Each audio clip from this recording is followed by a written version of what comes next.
Não, mas sabe, faz o nosso projeto aqui é sobre onde onde um motor DC e como aplicar isso no sistema de residência e segurança domiciliar. Basicamente, a gente vai falar aqui primeiramente a teoria sobre solenoides, motores DC, depois a gente vai passar pela construção do motor DC e a integração desse motor DC com os sistemas marcados e a tecnologia que a gente pegou. Para começar a teoria, a gente vai aplicar alguns conceitos aqui. Primeiramente, o conceito mais básico é a corrente elétrica. A corrente elétrica, basicamente, é um movimento de carro, de controladores de carro. Só que esse movimento não é um movimento qualquer de controlador de carro. É um movimento de carga livre. Ou seja, se eu estiver passando aqui, por exemplo, dois elétrons, e nesse outro sentido está passando dois prótons, isso não é considerado corrente elétrica. Mas se eu estiver passando três elétrons para cá, por exemplo, dois prótons para cá, nesse caso vai ser considerado corrente elétrica. Eu vou ter uma movimentação de carga livre. Então, basicamente, a corrente é só isso aqui. Nesse contexto que a gente está aplicando. E aí nós vamos passar para campos magnéticos. Porque a área do campo magnético tem já matéria de eletricidade. Então, pensando, qual é o conceito de campo magnético? Não existe, diferente do campo elétrico é o único carro para tirar um campo.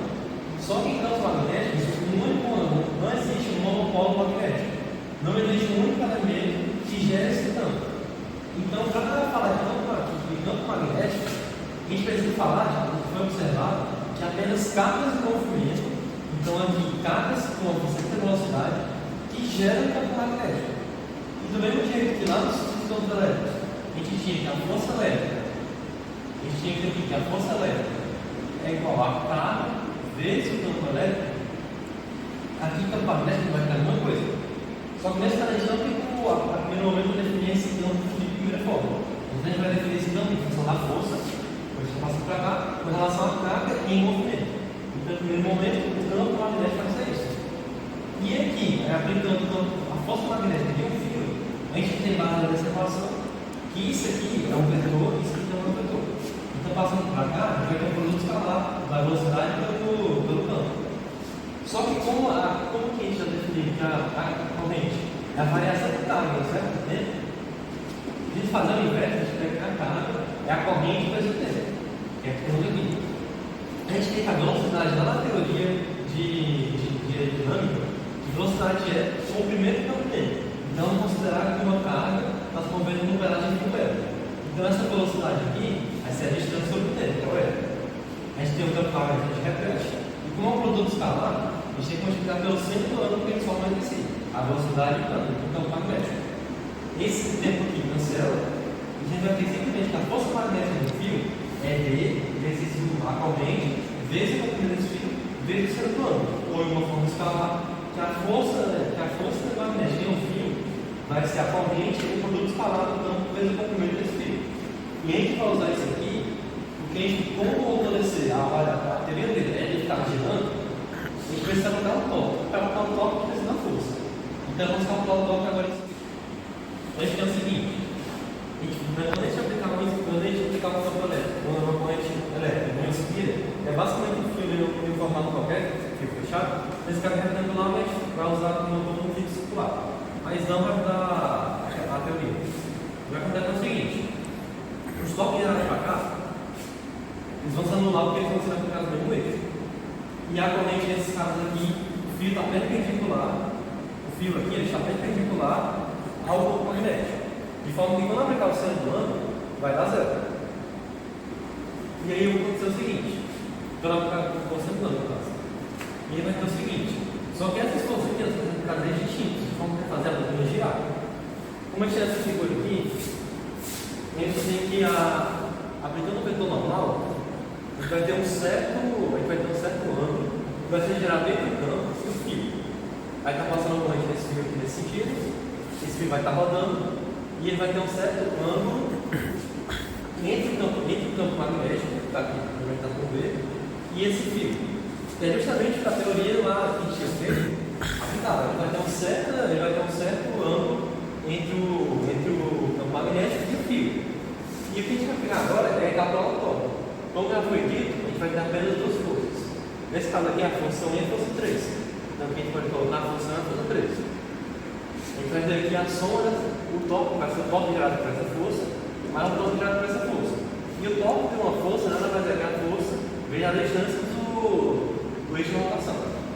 A gente tem que dar força. É aquela força que é calculoso, que é a corrente elétrica vezes o campo, vezes o comprimento do fio, no caso, o comprimento do fio vai ser A, vai chamar de A, que a gente colocou lá na foto ali, vezes a distância de rotação. Esse eixo aqui, o comprimento todo, como já foi dito naquela figura ali, ele é B. Só que, no entanto, a gente pode dizer aqui, por exemplo, se aqui for o zero, aqui for a origem do eixo de rotação, aqui vai ser B sobre 2, aqui também pode dizer que é B sobre 2. Então a gente está só metade. De forma que aqui, a gente vai ter que nesse caso aqui vai ser B sobre 2, vezes o desse ano, como a frente do lado. E para esse cara, a gente vai ter exatamente a mesma coisa. A gente vai ter o I vezes o A vezes o B sobre 2, sempre no ângulo. Então, como esses dois caras aqui são iguais, a gente pode somar eles. A gente fica de B sobre 2, aqui B sobre 2, 5 vezes de B. A gente tem que o copo-chave para essa espira vai ser o campo A corrente elétrica, vezes o A vai ser, depende do lado de espira, vezes o campo magnético, vezes o centro do ângulo entre o campo magnético e o comprimento do fio que ele vai girando. E para complementar, nesse caso que a gente está pegando, a gente não está pegando um espira, a gente está pegando um som chamado de solenoide, que é justamente várias espiras alinhadas. A gente vai ter várias espiras. Eu vou estar fazendo mais ou menos na apresentação. Quando a gente fizer isso aqui, a gente chama de solenoide. É justamente o funcionamento que vai acontecer. Então a gente vai ter N vezes o corpo de uma espira. Esse N aqui é o número de espiras. Por exemplo, aqui, ó, eu tenho 4 espiras, por exemplo. Então a gente tem que multiplicar isso aqui, e a gente tem que AB vezes I, vezes B, vezes C do banco. E esse aqui é aqui esse valor, porque esse aqui depende justamente da espira que a gente está pegando. Esse cara aqui vai ser diferente, quando mudar isso aqui, depende da espira, aí esse copo vai ficar menor de pouquinho. E só para finalizar, esse campo aqui com solenoide, ele assume um valor especial, que é B0, que é uma constante de proporcionalidade do campo, vezes o número de espiras, vezes a corrente na direção da rotação. Então, para conseguir calcular todos os cálculos que a gente fez, basicamente eu teria para chegar aqui, a gente vai colocar o monotônico, consequentemente a velocidade de movimento e esse campo aqui é definido dessa forma aqui. Então, basicamente a teoria é essa. A gente vai agora passar para como construir esse motor e depois a integração desse motor com a tecnologia, que é a missão do projeto. Bom, vamos aqui mostrar o funcionamento do motor e a construção do motor. Né? Então, a construção do motor aqui, utilizamos fio de cobre, ímãs e um modelo aqui 3D feito, a impressora 3D, que simula o funcionamento do motor. Para ser um motor basicamente deveria ser envolvido, né? Coberto. E achei melhor fazer assim que ficaria mais didático de explicar. Então, para a construção do sensor do motor, nós utilizamos aqui um fio de cobre de 28 a 30 milímetros, não lembro bem. Então nós pegamos esse fio, enrolamos 65 voltas nesse sentido. E quando inteirou 65 voltas, continuando no mesmo sentido aqui, para que a corrente flua no mesmo sentido. E então, depois de enrolar 65 voltas, as duas pontas devem sair para o final aqui, ser decapada aqui, tirada aqui a cerâmicazinha que tem no fio, para poder realizar o procedimento das escovas. Esses fios devem ser tocados e não tocados ao mesmo tempo. Sempre quando eu coloco a corrente, o funcionamento vai ser assim: ele vai triscar, dar curto, gerar um campo maior e os ímãs vão fazer com que o motor gire. Ou seja, vai ocorrer uma diferença de potencial e esses ímãs vão atrair ou repelir as minhas espiras. Então vai ser sempre esse movimento: vai dar curto, não curto, curto, não curto. Poderia também, para rodar melhor, que esses ímãs aqui são pequenos, poderia colocar ímãs maiores. Isso ajudaria a usar uma tensão, uma corrente menor, e isso aumentaria o desenvolvimento do motor. E também poderíamos usar um fio de cobre mais grosso. Isso reduziria o número de voltas, espiras, e também ajudaria consumir menos uma amperagem menor.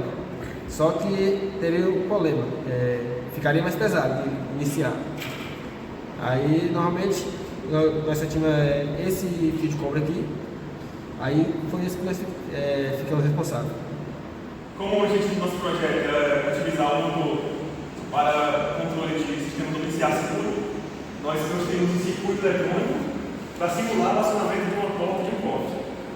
Nesse circuito, a gente utilizou uma Raspberry Pi para controlar o envio e recebimento de sinais, um módulo RFID para ler o cartão magnético e fazer o acionamento eletrônico por meio do eletromagnético do cartão, e uma fonte H, um chip L298 para controlar a direção da rotação do motor.